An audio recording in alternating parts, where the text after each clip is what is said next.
are 3 pointers, 8 balling. And yeah, kudos to CJ, and kudos to all the Harvest Prep Warriors for the job they did. I guess a tough Wellington team. And these teams ain't no these guys ain't no slack, man.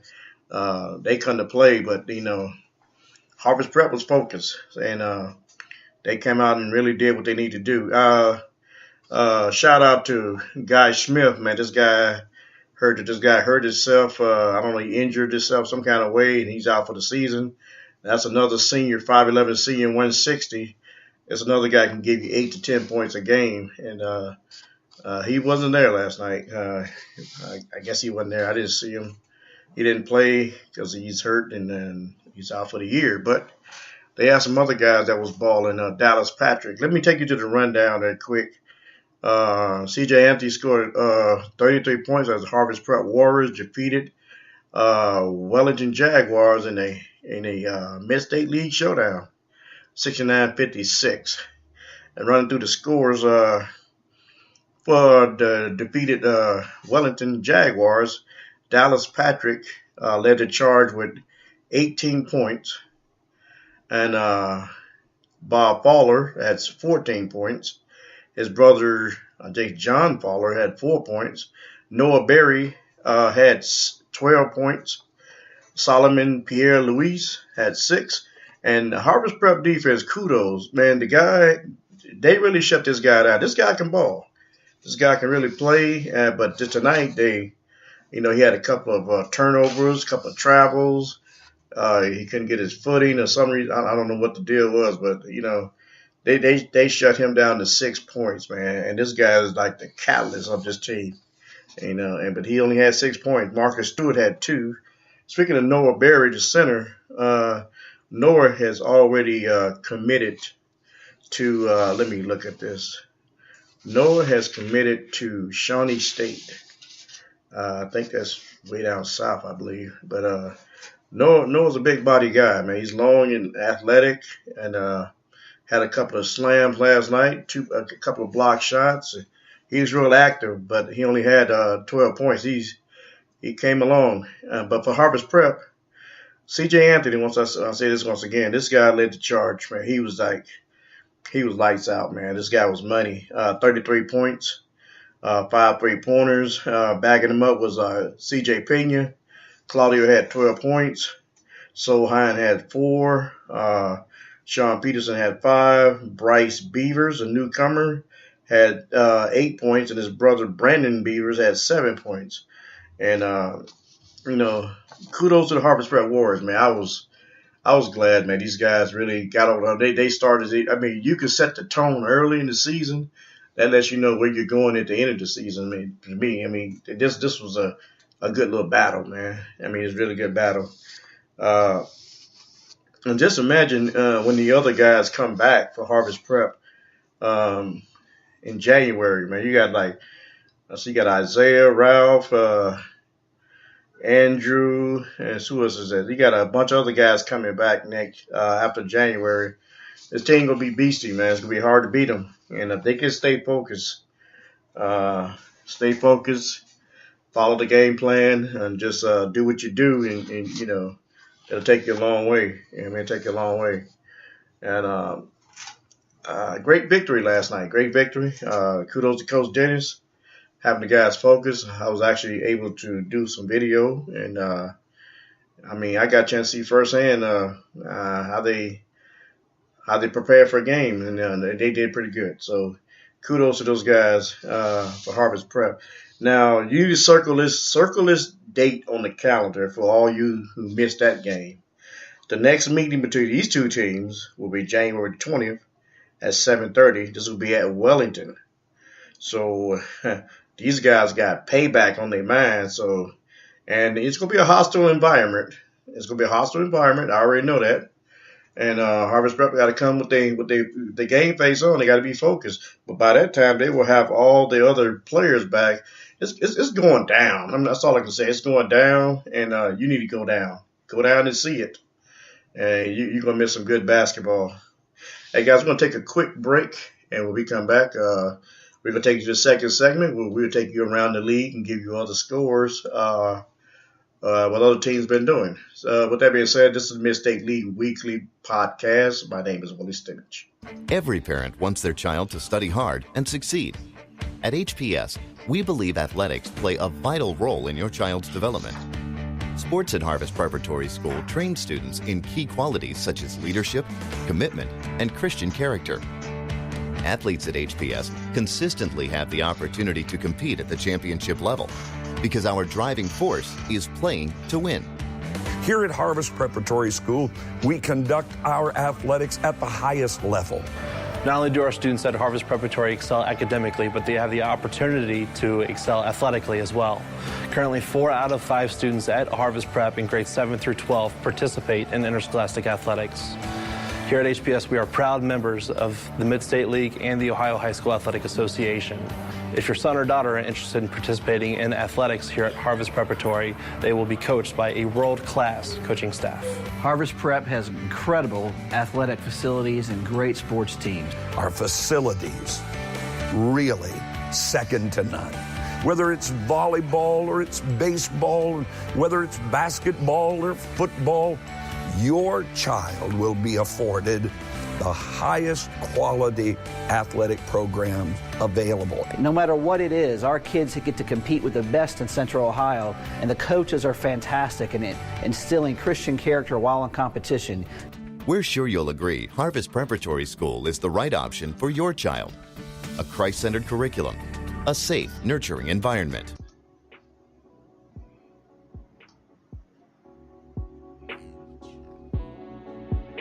Okay, guys, thank you for jumping back on. This is the Mid-State League Weekly Update Podcast, where we keep you updated on all things in the Mid-State League and the Harvest Preparatory School. Thank you guys for tuning in. My name is Willie Stimich. Let's get right into the second segment. Here's some scores from around the league. We got a lot of guys in the Mid-State League that was participating. It's in basketball. This is basketball season. It's my favorite time of the year. I'm a basketball guy, so, this is my time of year. But moving right along, Grove City Christian defeated Cardington 74-65. Noah Tomlinson led the way with 31 points. Brandon Holbrook had 12. Noah Whitaker had 7. And Caleb is not Caleb, but Noah is one of the guys that played on that Grove City team last year, and I guess he had to step his game up. 31 points. This guy balled out, man. So just a heads up for the losers. Cardington, Garrett Wagner had 14. Cayman Spires had 16. Trey Bringener had 11, and Daniel Keel had 10. For the Cardington. So that was a win for Grove City Christian. Worthington Christian, 84. Gahanna Christian, 32. Colin Kimbrough had 17. Kyle Smith had 21. Makemba Mullins had 14 for Worthington Christian. And for Gahanna Christian, Dante Sino had 10. And the rest was in single digits. So win for Worthington Christian in the Mid-State League. Here's some other scores from around the league. Newark Catholic 61, Fisher Catholic 45. For Newark Catholic, Heath Jeffries had 20. Peyton Walker had 17. Hunter Chapman had 16. For Fisher Catholic, Zach Schaefer had 11. Logan Lloyd was 7. And Bryce Vogel with 8. These names sound familiar because they all play football. So we'll be running up on them pretty soon. Burn Union 58, Granville Christian 43. For Burn Union, Jake Tharp had 20, and Chase McCarty had 15 for Burn Union. Burn Union had 2 games this week. They played Lakewood, and that score was 52-50. Burn Union with the victory. For Burn Union, Jake Tharp had 18. Chase McCarty had 14, and for Lakewood, Ricky Brinks had 12 points. Worthington Christian took on Fredericktown, and Fredericktown defeated them 60-57. For Fredericktown, Nick Cunningham at 18. Lehigh Cunningham had 13. They must be brothers. Tree of Life 67, Millersport 54. For Tree of Life, Craig Mazzoni was the leading scorer. No, Craig Mazzoni and Ian Leach both had 15. For Millersport, Zane Purvis had 21. Catlin Lewis had 12. Fisher Catholic 58. Fairfield Christian 41. For Fairfield Christian, Caleb Collins had 17. And for Fisher Catholic, Zach Schaefer had 16. That name keeps popping up. Zach Schaefer at 16. Grandview Christian 65. Worthington Christian 26. Bad game for Worthington Christian. For Worthington Christian, Colin Kimbrough had 8. And Grandview Manny Day had 14. Grove City Christian 58. Bishop Rosecrans 45. For Grove City Christian, Riley Peters had 19. Noah Thomason had 13. And for the Rosecrans, the Bishops, Matt Applegate had 14 for Bishop Rosecrans. I think that is all of the scores from around the league. So, guys, with that being said, we're going to take another quick break, and when we come back, we're going to wrap this podcast up. With that being said, we take you to some news and announcements and give out some awards to some of the Harvest Prep football players. Get you updated on that. This is the Mid-State League Weekly. My name is Willie Stimmich. Student athletes are unique, and so are their sports injuries. They need a level of expertise found only at Nationwide Children's Hospital. Our sports medicine experts offer something adult care providers can't: a complete understanding of the student athlete at 8 convenient locations across Central Ohio. To get your student athletes back in the game and keep them there, start by visiting nationwidechildrens.org/sportsmedicine for more information. That's nationwidechildrens.org/sportsmedicine. Chocolate milk is the official beverage of the Ohio High School Athletic Association. Not only is it delicious, low-fat or fat-free chocolate milk is a great way to fuel up for any activity. Enjoying nutrient-rich foods like chocolate milk and staying active helps you perform your best on the field, on the court, on the track, or anywhere. Because it's packed with good stuff, few beverages are better to fuel up with than low-fat or fat-free chocolate milk. It tastes great and is packed with the same 9 essential nutrients as white milk. Visit drink-milk.com for the facts on chocolate milk.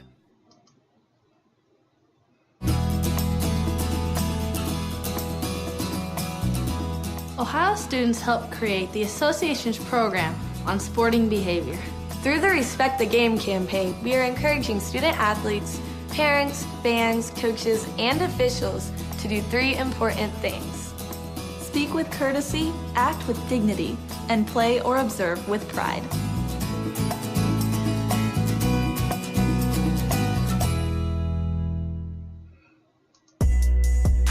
Still soaking it all in. You know, one day I'll be able to look back and see how big of accomplishments these are. And right now I'm just playing football, doing what I'm being coached to do, practicing how I play. It's just happening. I'm blessed and fortunate to be able to have teammates that help me get better every day, as well as the coaches. This is the Mid-State League Weekly Podcast. My name is Willie Stimmett, and you just heard the voice of Dan Bangura, the All-Ohio running back, and he was just reflecting on his future. When he looked back on his season and see all the accomplishments that he's done, and he's done a lot. And this guy really took center stage in the running back category. Let me drop some awards on you right quick. Thank you guys for jumping on board. Hit me up on Twitter at MSL Weekly, or just drop me an email at infoforwillie@gmail.com. Need to hear your feedback. So with that being said, Mr. Ohio football goes to Wadsworth quarterback Joey Barman. He was the 31st Mr. Ohio football winner. Previously bestowed by the Associated Press, the Mr. Ohio Football Award is being presented by the Ohio Prep Sports Writers Association, and each of Ohio District nominee players for the honors, which was decided by a statewide vote. And I still have a chip on my shoulder because Dan didn't win. I mean, all the accomplishments this guy has put together. I mean, I'm not knocking the other guy that won. Let me give you his numbers. An unlikely candidate as the state's top individual in August, Bauman blossomed into a favorite by leading westward to the first undefeated season since 1996 and just its fourth overall. He ended the season with 3,079 yards passing, 1,523 yards rushing. Bauman threw for 36 touchdowns and ran for 20. But let me just intersect something right quick. It says an unlikely candidate as the state's top individual in August, Bauman blossomed. I mean, Dan had already blossomed last year, and he blossomed this year, and he holds the state's record in yards. I mean, that's what I have a problem with. This guy deserves this, man. But like I said, and all the other guys, kudos to him. I respect every last one of them. But I think Dan Bangura should have got it. I mean, he really should have got it. The state's leading rusher, the nation's leading rusher. Let me correct that. The nation's leading rusher. Okay, let me continue because I said I was going to forget about it, but it just keeps coming up. This year's Mr. Football Award fields was diverse and well respected. 5 different players earned first place votes. Trotwood Madison senior running back Ravon Hargrove finished second. Senior running back Dan Bangura finished third. Lucas Isaac from Hannibal River finished fourth.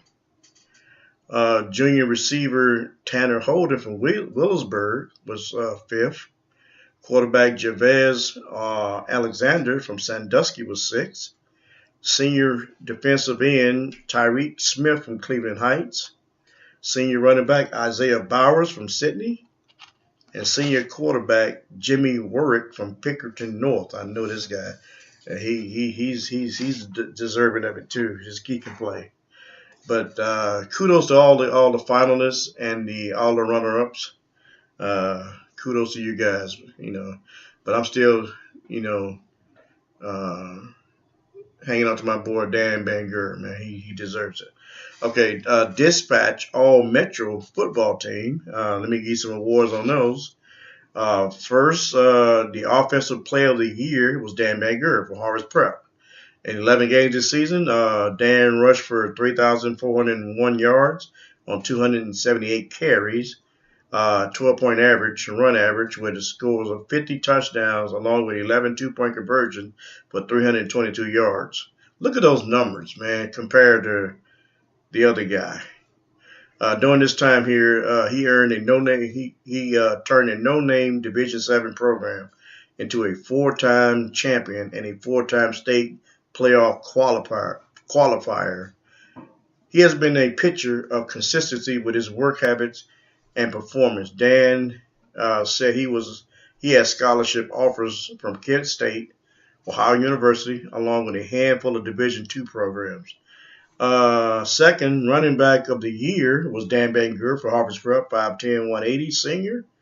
Dan rewriting the Ohio record book in many single season and career rushing and scoring categories. Bangura racked up 3,401 yards and scored 50 touchdowns for a playoff team. So kudos again to Dan Bangura again. Third, we had some honorable mentions. Wide receiver Savon Mitchell, offensive lineman Trey Turnbow, defensive lineman Isaiah Mullen, and linebacker Zion Bangura. Kudos to all you guys. Great season. Looking forward to, doing what I do, being around the team, just soaking it all in and, do what I can do to just help you guys out in the media department, pictures or whatever it takes. Just try to put you guys out there. With that being said, I think that's I don't have anything else. I think those are all the scores, all the updates, and That's a wrap. So with that being said, guys, my name is Willie Stimmich. Thank you guys for listening. Thank you guys for tuning in. I need your feedback. I need to hear from you. info4willie@gmail.com. On Twitter at MSL Weekly. If you want to listen to any of these podcasts, go to YouTube and type my name in, Willie Stimmich, and you'll see all the videos, all the podcasts. You can go to SoundCloud and listen to them. You can go to Facebook and listen to them, and Twitter and all those avenues. So that's what I do. I just do social media. And just try to get the word out. Hey guys, it's a wrap. I got to get out of here. I'm over my time. So thank you guys for listening. Thank Harvard's Preparatory School. Thank the Mid-State League. Thank Ohio High School Athletic Association. Thank the Ohio Prep Sports Writers Association for allowing me to do a podcast to shed light on the Mid-State League on Harvard's Prep. So, guys, I am officially about to just get out of here. So, we're going to see you guys later. See you guys on the next podcast, which will be next Sunday. So with that being said, it's a wrap. Guys, have a great week. Be careful. It's winter. It's snowing. It's that season. So I'm out, guys. Have a great week.